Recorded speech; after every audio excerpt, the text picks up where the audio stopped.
Your first $50,000 is the hardest part of building wealth, not because it's a lot of money, but because up until that point, money doesn't work for you. After that, the acceleration begins. In 2 minutes, you'll see the graph that proves it.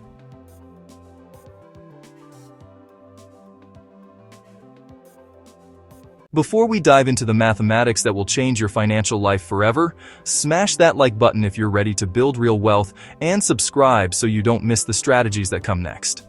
Let's get into it. Charlie Munger, Warren Buffett's right-hand man, famously said that the first $100,000 is incredibly difficult, but you've got to do it. Now, for most people, the real turning point comes earlier, around $50,000. This is where the mathematics of wealth building fundamentally shifts in your favor. The reason is something called the compound interest acceleration curve. Here's what most people completely miss.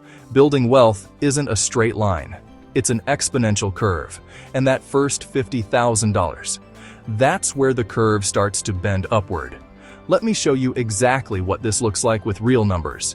If you invest $50,000 and it grows at 10% annually, that's $5,000 in your first year. Without adding a single additional dollar, in year 2, you're making money on $55,000, earning $5,500. Notice what happened? You earned an extra $500 without doing any additional work.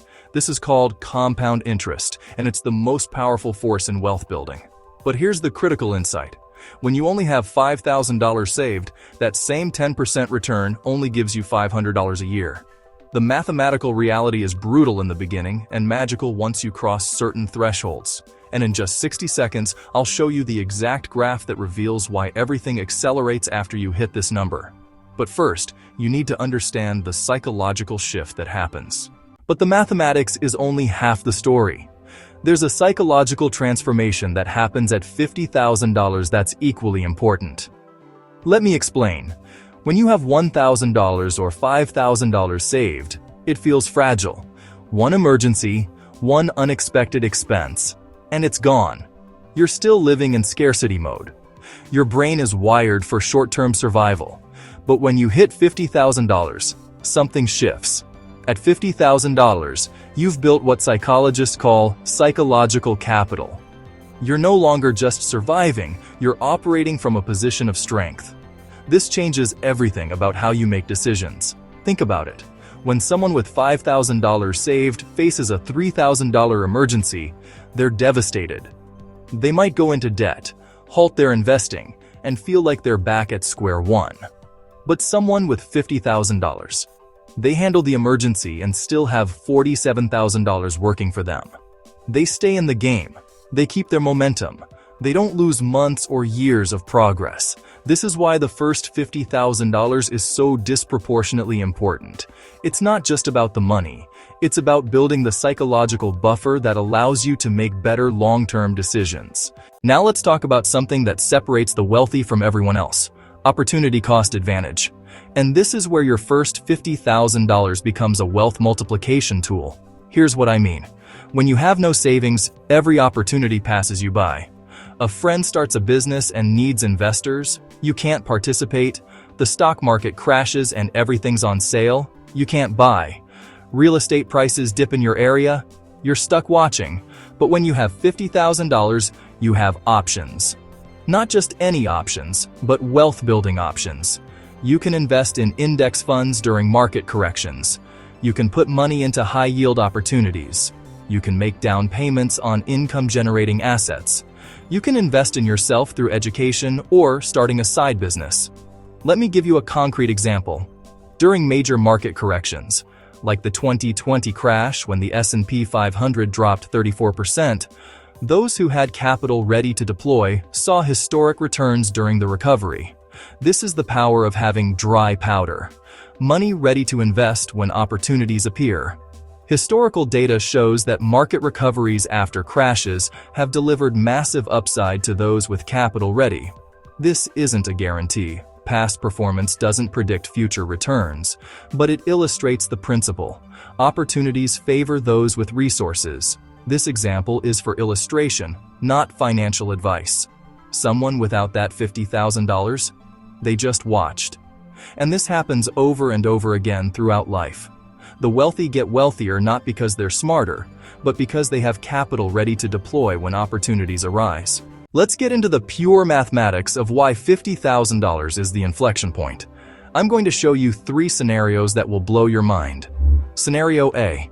You save $500 per month and invest it at a 10% annual return. How long does it take to reach your first $50,000? About 5.5 years. That's 66 months of discipline and consistency. Now here's where it gets interesting. Scenario B. Once you hit $50,000, you keep contributing that same $500 per month. How long does it take to reach $100,000? Only 3.5 years. You just cut your time by almost 40%.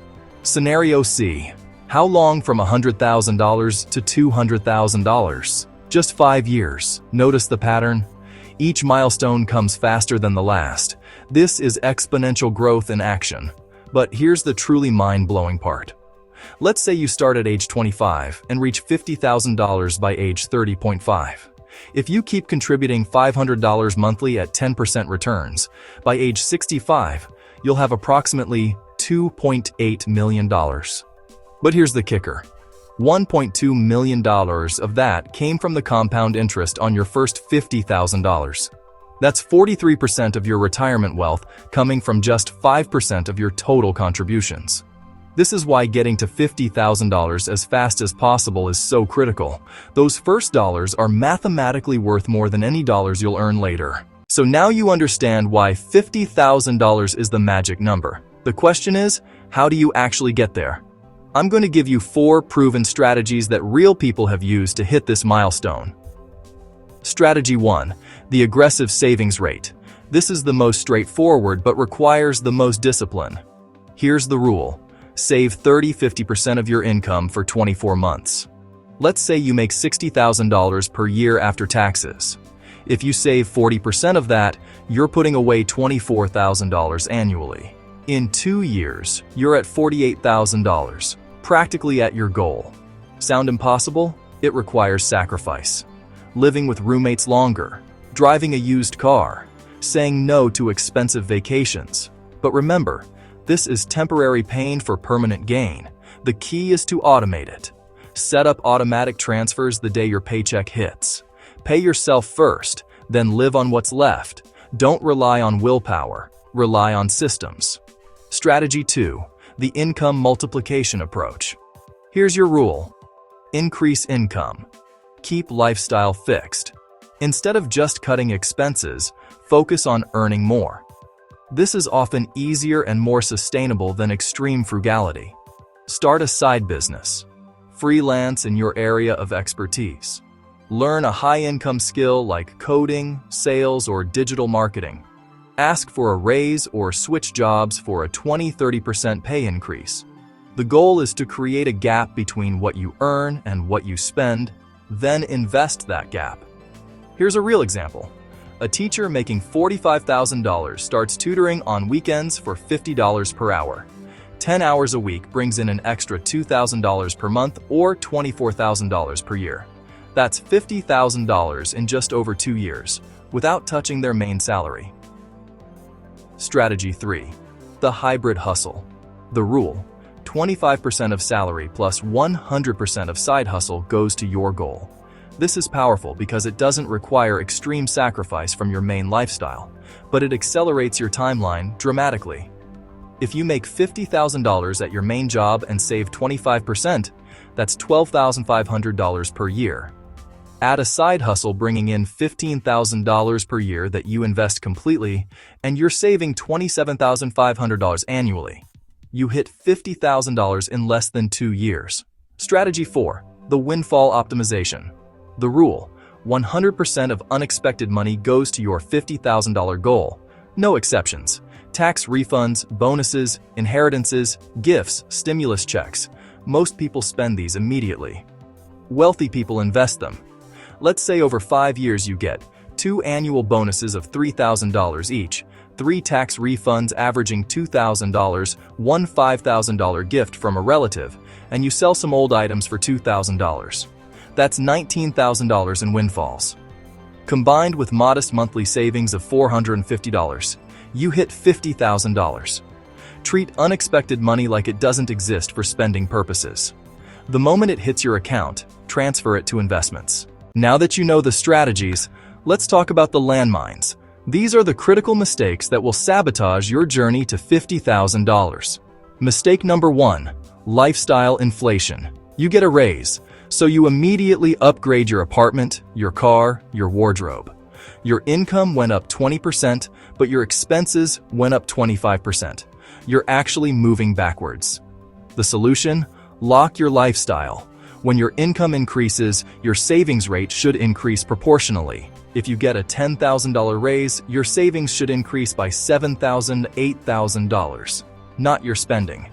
Mistake number 2, keeping your $50,000 in a regular checking account. Inflation is currently around 3% annually. That means your $50,000 loses $1,500 in purchasing power every year it sits in cash. Once you hit $10,000, start investing in index funds or high-yield savings accounts. Keep 3 to 6 months of expenses liquid for emergencies, but put the rest to work. Money that isn't growing is dying. Mistake number 3, waiting for the perfect time to invest. Here's the truth. Time in the market beats timing the market. Every month you wait is a month of compound interest you're losing forever. Start investing now, even with small amounts. Even if the market drops 20% next month, you'll recover if you're investing for decades. But the perfect moment you're waiting for? It may never come, and you'll waste years. Here's something nobody talks about: the psychological momentum effect of hitting $50,000. Once you reach this milestone, something incredible happens. You've proven to yourself that you can do it. You've built the discipline, the systems, the habits, and now the math is on your side. Every month gets easier. Every year accelerates. What took you 5 years to build the first time might take you 3 years the second time, then 2 years the third time. I've seen this in my own journey and in countless others. The first $50,000 is brutal. It's staying in on weekends. It's driving the beat-up car. It's the constant temptation to give up. But once you hit it, you're a different person. You've developed wealth-building muscles. You see opportunities differently. You make decisions differently. So let's bring this all together. The first $50,000 changes everything because of 3 mathematical and psychological realities. 1. It's the inflection point where compound interest begins to work its magic at a meaningful scale. 2. It provides the psychological capital that allows you to make better long-term decisions and weather emergencies without derailing your progress. 3. It gives you the opportunity cost advantage, the ability to act when wealth-building opportunities appear. Charlie Munger was right. Get that first $50,000 by any means necessary, legally and ethically, of course. Sacrifice for it, hustle for it, obsess over it. Because once you have it, you're no longer building wealth from zero. You're building wealth from a position of strength. The path won't be easy. It will require discipline, sacrifice, and patience. But 5 years from now, you'll either wish you started today, or you'll be thanking yourself for starting today. The choice is yours. And there's one way to reach $50,000 faster than any other. I saved it for last because it's controversial, but it works. Actually, the most powerful strategy is combining everything you just learned with ruthless consistency. Pick one of the 4 strategies, commit to avoiding the 3 mistakes, and execute for 24-36 months without exception.